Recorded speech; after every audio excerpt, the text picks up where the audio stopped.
Since the release of Diablo 4, Ice Shard Sorc has been my main. In that time, I've learned a lot, both in terms of how to play the build, including pushing content with it, and also how to gear the build, because the decisions you make when gearing aren't the same at low levels versus higher levels, and I'm sure they'll continue to change as my gear approaches perfection.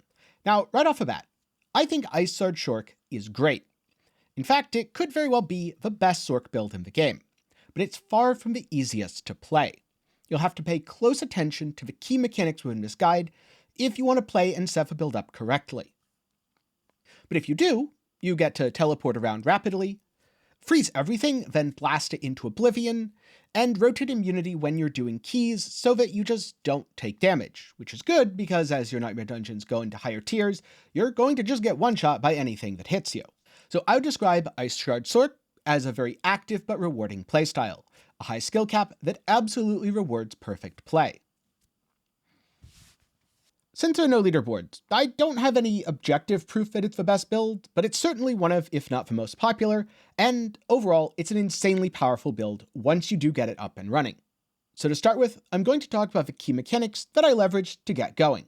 Again, this is really important, so pay close attention and rewatch any section if you have questions. Starting with fixing your mana. This is the single most difficult part of gearing the build. And if you don't have access to really good gear, let's say you're level 45, 50, just starting off moving into Torment or Nightmare, do not try to play this version of the build. Do not try to copy what I am doing with Shatter. It won't work, you'll run out of mana and it's going to feel miserable. Instead, play the Avalanche version, which I outlined in my previous video. With that huge disclaimer out of the way, I'm fixing mana by stacking mana cost reduction on every possible item. Amulet, boots, and offhand. I also have resource generation on my offhand and one ring. Resource generation means I get more mana per second. Mana cost reduction means I spend less mana per ice shards. Then finally, cooldown recovery helps me keep barrier up. Barrier is important for my lucky hit, as lucky hit lets me recover mana. One other stat which I found to be especially helpful in the endgame for mana recovery is maximum mana. Something that I very much underrated early on, but now it's so good that I wouldn't be able to do without it on at least my helmet, if not also my ring. Sadly, my ring's not good enough, but that's a question for another day. Once you've solved mana, you also need to solve barrier. Not only is this an important survival tool, at least in content that doesn't just one-shot you, but it's also integral to your damage due to having the stat lucky hit chance while you have barrier. This build is fairly reliant on procs, so lucky hit chance is pretty important. Luckily, you get a barrier every time you use a cooldown, and you've got several cooldowns: teleport, ice armor, flame shield, depending on what you play, possibly your ultimate skill as well. And if you want to do optimal damage, I suggest building around the Elementalist's aspect because it gives up to 60% critical strike chance when socketed on your amulet. Crit strike multiplier is a great way to deal extra damage, and having 60% crit chance kind of for free is absolutely insane. But it means that you can't just spam your ice shards blindly. You do have to actually look at your mana bar. This also means that max mana becomes a damage stat. For me personally, I have 150 max mana. Elementalist is enabled anytime I'm over 100, so as long as I'm in my upper 2/3 of my mana bar, I'm okay to spam away. Then, last but not least, recover resource on lucky hit scales with your max mana, making it more effective the more you have. You can get this on either your gloves or your offhand, and personally I suggest having one if not two rolls. Then finally, how do you deal with enemies? Well, mostly by CCing them to death. Start by teleporting into a group with Raiment of the Infinite. This not only pulls every enemy to a centralized location, so your Pierce with ice shards will absolutely annihilate them, but it also stuns them, making them way less dangerous to you, because CC'd enemies can't CC you, at least not most of the time. From there, you Ice Nova, freezing them all solid, and inflicting Vulnerable. This unlocks massive damage bonuses, plus causes ice shards to fire automatically, and ideally you kill them within the CC. But if you don't do that, then you're going to have to survive. This means potentially kiting or getting out. Fire Shield is a great way to do that since you're completely invulnerable, or you can ice block yourself with Deep Freeze. This is why I prefer Deep Freeze when pushing, as opposed to just using Inferno when I'm clearing stuff, since Inferno is nice for extra grouping, but absolutely not mandatory. And having extra CC is why I've been experimenting with the shared misery aspect on my boots. This gives lucky hit up to 50% chance when you hit a crowd-controlled enemy to spread the crowd control to another unaffected enemy. In some cases, this is very good for freezing ranged mobs that were just slightly outside my Ice Nova. In other cases, it doesn't really do much, so I'm not too sold on it. But I didn't have anything better because I haven't had too much chance finding another Fortune mod to imprint on my boots instead. And so, without further ado, let's get into abilities and enchantments. So first off, I've got Firebolt. The reason I have 2 ranks in it is you need 2 ranks in your basic skill to unlock core skills. And it does increase the burn just a little bit from my direct damage skills, though realistically I'm just doing this for the burning effect, not because it does a significant amount of damage in most cases. Next up, Ice Shards. You want as many ranks for this as possible, and I'm making sure to take destructive Ice Shards, so any enemy I hit will be permanently vulnerable. This is very important for maintaining high damage. Early on, greater Ice Shards could be better. You'll almost, if not always, have a barrier up, and treating things as frozen is a pretty nice damage boost, 25%. However, vulnerable is such a powerful damage multiplier that you really can't give it up. Next up, I'm putting things into Devastation. More points into Devastation would be nice, but the build's pretty tight on points, so I don't have any extras. Elemental Dominance. Core skills deal increased damage when above 50 mana. Ideally, I'm always above 100, so I'm always above 50. If you don't have any max mana on gear, I'd actually reverse this, putting 3 points in Devastation and 1 in Elemental Dominance. Next up, Flame Shield. This is an immunity. What else can I say? Giving movement speed while active and healing you. It's really good. Teleport. Also really good. It's an insane mobility skill, and I'm going for Shimmering Teleport to give myself a damage reduction, just in case there's a ranged enemy that I don't hit and stun. Ice Armor gives you barrier. It's another defensive skill, and it's another cooldown. Cooldowns are nice to have, so I'd absolutely invest into this. Plus, Enhanced Ice Armor gives mana regeneration, which is really nice. And finally, Frost Nova, a core part of a build, and honestly a cooldown that does a lot of the carrying here. You freeze everything around you for 3 seconds. Anything hit is also going to be vulnerable, which is great. Killing enemies frozen reduces its cooldown by 1 second up to 4, meaning it has about an 8-second cooldown, making it really easy to reset. Then I'm going Glass Cannon, because damage is good. Taking 12% more damage can be a pretty sharp downside. However, I've found that in normal content, I'm more than tanky enough to survive, and when doing high Nightmare keys, I'm going to get one-shot anyway. I either need to improve several defensive aspects of my build, or just not worry about it, and, well, go full Glass Cannon. If you want a more defensive setup, I'd put 2 ranks over here into Devastation, and 1 rank into Lucky Hit Chance from Precision Magic. Speaking of, Align the Elements is also really good. It gives damage reduction. You could go into Mana Shield for even more damage reduction as you spend mana.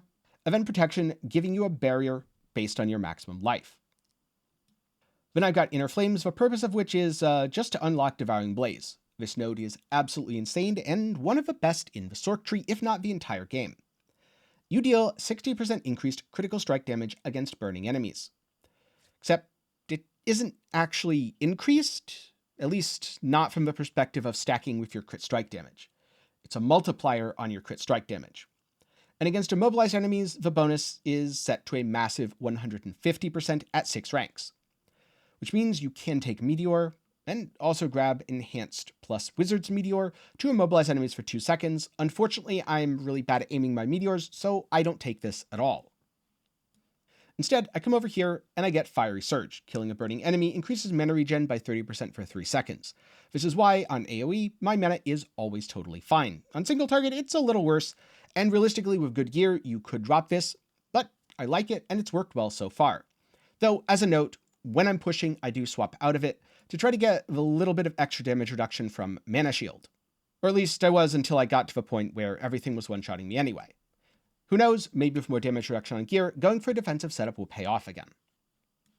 Then for damage, Permafrost, Icy Touch, Frigid Breeze, and Hoarfrost. These are great for absolutely blasting elites, and Frigid Breeze is perfect for recovering your mana. You get the lucky hit fairly often since everything you hit should be vulnerable. Then, last but not least, Shatter. After freeze expires, enemies explode for 25% of damage dealt to them while frozen. What this effectively reads as is if you're AoEing into a pack and you can kill one thing, you kill all of the things. should be noted that I don't always use Inferno. Sometimes I do, usually when I'm clearing lower tier content. When I'm doing higher tier content, I grab Deep Freeze. This is another way to get 6 seconds of barrier, which is quite nice, and it's also a really good way to give yourself a second immunity. Yes, the cooldown's kind of long, but if you mess up and Flame Shield's down, better to have this than to die because you made a mistake.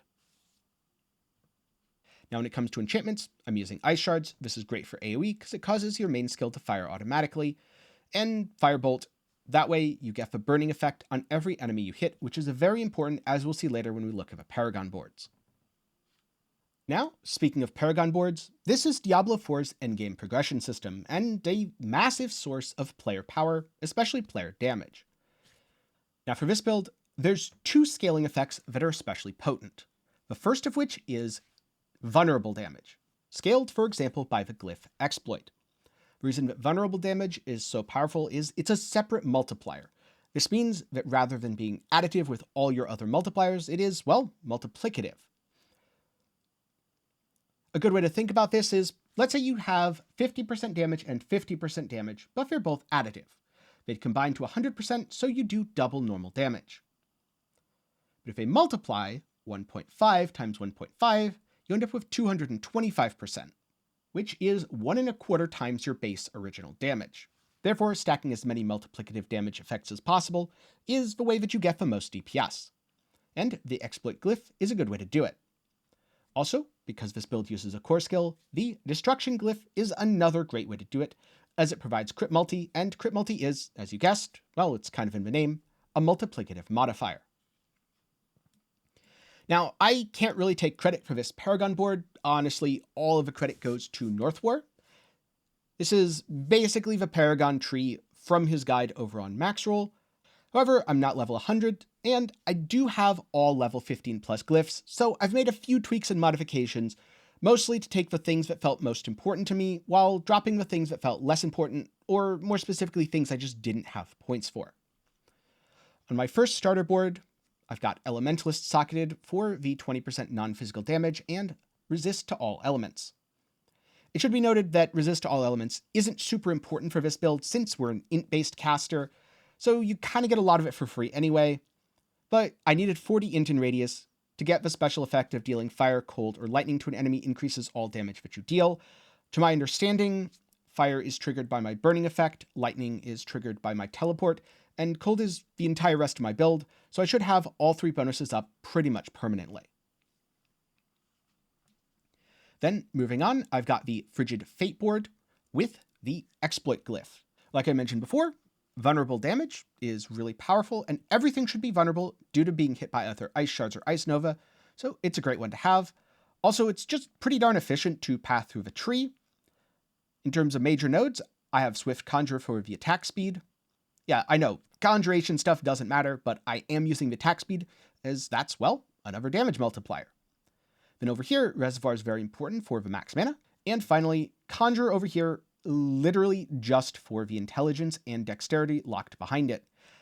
Technically, I don't gain anything from the node itself, but it isn't that bad, and I absolutely needed the dex to power up my exploit. Next up, I've got the Searing Heat board. Searing Heat board is honestly not that good. However, it can support the Flame Feeder glyph. Flame Feeder is damage to burning enemies. All enemies are burning. I deal 10% increased direct damage, so pretty darn good for a fairly low investment. Plus, Combustion gives crit strike damage. Remember, crit strike damage is a multiplier, therefore it's very strong. Then moving on over here, I've got the Frigid Fate board with Tactician. Tactician gives me damage after casting a defensive skill, and it also makes all of the other nodes in its radius more effective. So I'm getting this, which gives me a lot of int. Again, the main reason for this is to grab the dex nodes next to it, empowering Tactician. You want to get that 25 out of 25. And weakness for vulnerable damage. Eventually, I do want to go over here and get even more vulnerable damage, but right now I just don't have the points. Because I don't have the points, I instead grabbed Guarded for now. It's not a huge investment at just 2 points, as opposed to the roughly 10 I'd need to go over to Oppressive, and it still gives me something. This is especially nice when I'm not doing the deadliest content, where I'm going to get one-shot anyway. And last but not least, Burning Instinct. Burning Instinct is another fire damage board that at first might not seem very good for a cold damage build. But I've got damage to burning enemies, damage reduction from enemies that are burning. Every enemy I hit should be burning. The destruction glyph socketed here for 49 dexterity, which is incredibly powerful. I think this is the best dex board available to Sorcerer, and one of the best dex boards available in the entire game. And eventually I'll be able to take both Kindling for damage to elites plus burning damage, and Safeguard, which gives me armor and damage reduction, armor being one of the best sources of defense in Diablo 4. As you can tell, this build does have a lot of room to grow, as I'm only level 83, and the maximum level's 100. It's entirely possible that as my defenses grow and as I level up, I'll feel a lot less squishy while pushing, though from what I've heard, there's going to come a point in Nightmare Dungeons where I do just get one shot. As a note, if anyone's pushing really high on a Sorc, and you've found a defensive setup that works, do be sure to let me know down in the comments below. That's been my skills and Paragon board. But what about my gear? Well, on my helmet, I don't have a Harlequin crest, which is because the item doesn't exist as far as my drop rates are concerned. I do have a helmet that's been very helpful though. Ideally, I'd want life on this instead of the ranks to lightning spear. But armor is a great defensive stat. Max mana is surprisingly really strong when it comes to both maintaining your damage and just smoothness of play. And cooldown reduction is great, because the lower your cooldowns to either CC enemies to death or for complete damage immunity. Missing the life does hurt, and again, maybe this is why I feel squishy, but I'm over 2 mil on the rerolls right now, so it's going to be a bit before I get an upgrade. Next up, Chess Piece, Raiment of the Infinite. This groups up enemies when you teleport on top of them, and is absolutely best in slot. You also get damage to close, damage to stunned, and a rank in glass cannon. My roll is particularly terrible, but it's the best that I've got, and beggars can't be choosers. Then for my gloves, crit strike chance is good, lucky hit chance is good, but could be better if it was attack speed. Ice shards is best in slot, lucky hit chance to restore primary resources is also best in slot, but the roll could be better. As a note, this lucky hit chance legendary aspect should honestly probably be on my boots, and instead I'd be using another aspect here that grants me direct damage. Something like increased damage versus vulnerable enemies while I have a barrier. For my pants, life is good. I like armor, although damage reduction could be in place of either of those. Damage reduction from distant is really good. Most close enemies are frozen or stunned. Far enemies are more likely to hit me. Damage reduction from burning, also quite good since everything I hit is burning. The armor aspect for disobedience is super helpful. Getting increased armor when you deal any form of damage, stacking up to 45%, is a vast majority of the build's defenses, since armor is very effective and I only have 6.4k otherwise. On my boots, I've got almost perfect mana cost reduction, which is great, ranks in Frost Nova, which is great, movement speed, which is great. Unfortunately, the intelligence should be something like ranks of teleport or flame shield. Again, my gear is far from perfect, it's just what I've found so far playing the game for some amount of hours that I haven't really kept track of, to be honest. For my aspect, I've got Shared Misery. When you hit a crowd-controlled enemy, there's a chance to spread it. It's pretty nice, not best in slot, but it's the best thing that I've managed to find so far. For my weapon, I have 816 item power. On weapons, item power is particularly important. Crit damage is great, vulnerable damage is great. All stats and damage to injured are okay, could be better, could be a lot worse. And I have the control aspect for 34% more damage, since every enemy that I hit should ideally be frozen, and especially on the big AoE packs where I'm grouping up several elites, they're always going to be. For my offhand, this item, again, isn't quite perfect, but very good. I've got resource generation, cooldown reduction, and mana cost reduction. The all stats could be a chance to generate resource on hit, which would be perfect. And then imprint, deal increased damage while you have barrier. I should have barrier most, if not all of the time, so it has very high uptime. Now, my jewelry needs a bit of work. This ring isn't bad, but that lucky hit chance should probably be life, since I do feel a little bit squishy. Or if not life, it should absolutely be crit damage. Either that or the damage to close enemies, since crit damage would just be a lot stronger given my current gear. Then I've got the accelerating legendary aspect. I'm always critting with core skills. In fact, I'm crit capped if I play correctly, so 24% attack speed is pretty darn good. Then on my other ring, the cold damage should absolutely be something else, but aside of that, I'm really happy with it, and I have a perfect rolled piercing cold, which is very important because a lot of your damage on AoE does come from piercing through multiple enemies. Finally, my amulet, Devouring Blaze is perfect, mana cost reduction is perfect, I really like the move speed. The armor's not bad, but it definitely could be a damage reduction instead. And I've got an Elementalist imprinted for 57% increased critical strike chance. If I come over to my stats page, I believe the crit strike chance is relatively truthful. So I have almost 100% critical strike chance while over 100 mana, because I have 40.5 plus 57%. So overall, that's my gear. It should be noted, my gear is far from perfect, but it's what I've gotten so far. Every time I've tried to make the best decision possible. If I'm feeling squishy, I'll try to get damage reduction or life, or just better CC. Cooldown reduction is great because it's both defenses and damage. Things like mana cost, resource generation, all that. Really important to make your build feel good and play well. Like I said before, if you're not as geared and struggling with mana, I have a whole dedicated video on that, which you can check out up in the card and down in the description. So far, I found quite a bit of success with this version of Ice Shard Sorc, but it's far from best in slot. If you want to know what the actual best in slot or perfect gear looks like, check out Northwar's guide over on Maxwell GG, link will be down in the description. I used his guide as an inspiration for a lot of this. Then, after playing the character for a while, I just looked for what were the pain points. Am I lacking damage? Do I feel squishy? Is my mobility bad? Maybe mana just feels terrible? And tried to adapt my gear to correct it. Like I said before, my gear's far from perfect, and I'm sure I'm doing some things wrong, but it's worked very well for me. So well, in fact, that I've cleared a level 57 Nightmare Dungeon at around level 83. A feat which, at least to me, feels pretty impressive, though who knows, maybe it's not actually that special. But I don't think most people are going to be pushing Nightmare Dungeons that high anyway. So what about the open world content? Well, it's super easy. Not only do I feel insanely tanky, but I teleport into a group, AoE them, they all explode, and I move on. In fact, even before I got good gear, the open world felt really good. Back when I was just rocking the Fireball aspect in Avalanche, I was wrecking things in World Tier 4. As for PvP, I'm going to be honest, I'm not a big fan of PvP, so I haven't done it that much. But what little I have done, if I teleport on top of someone stunning them, unload Ice Shards if they're vulnerable, freeze them with Ice Nova, hit them again, they're probably dead. And if they're not dead, then I can Flame Shield and hopefully kill them before that falls off. If that does fall off and they're rogue, I'm probably dead. Also, if they're immune to all my CC, I'm probably dead. So it's one shot or be one shot, at least from my experience. As for speed clearing regular dungeons, it feels really good, especially if you have Inferno to get a second group. Just teleport in between packs, look for large groups of enemies, 1 or 2 random stragglers, not worth your time, let them live, they can spread the message. In particular, when playing through Helltides, the build feels great. If a boss or mini-boss spawns, I'm able to take it on, I can solo events no problem, and overall, I feel like I have plenty of defenses. Now that said, I wouldn't say Ice Shard Sorc is the easiest to build or the easiest to play.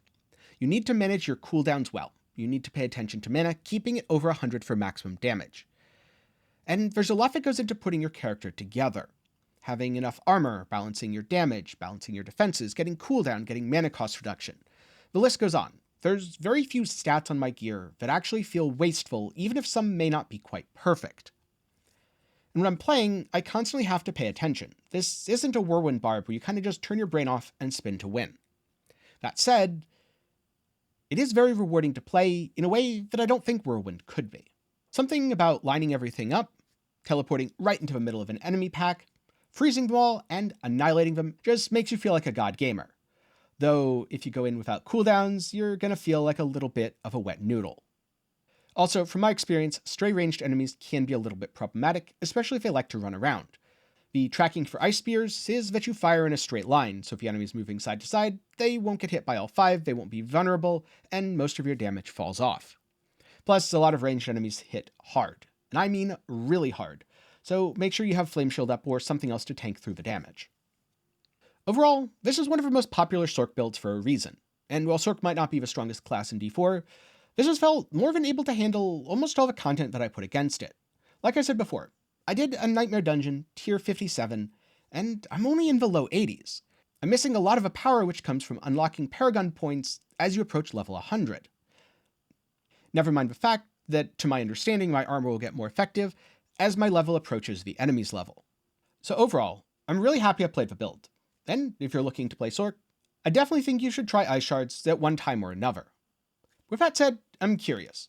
What's been your favorite class in Diablo 4 so far? And have you tried them all or just focused on one? Be sure to let me know down in the comments below. And if you found any part of this guide helpful, maybe you're playing Ice Shards as well, maybe you're playing Sorc and were looking for a build, or maybe you just found a really useful piece of information that helped you with a completely different character, then do be sure to leave it a like. But before I go, a special thanks to my patrons and channel members for their continued support. For as low as $1 a month, you can help make videos just like this one possible. I apologize that this was a bit delayed. I wanted to have it out sooner, but the past couple days I was feeling under the weather. Luckily, I'm better now, so I was able to finish the video. If you're looking for more content, there's a recommendation on screen right now. You can always go read Northwar's guide over on Maxroll, or check out some of my other videos covering topics like how to fix mana for Ice Shards, what to do to prepare for World Tier 3 and 4, the various content types in Diablo 4, or what's in the shop. With that said, thanks for watching, and I hope to see you again sometime soon.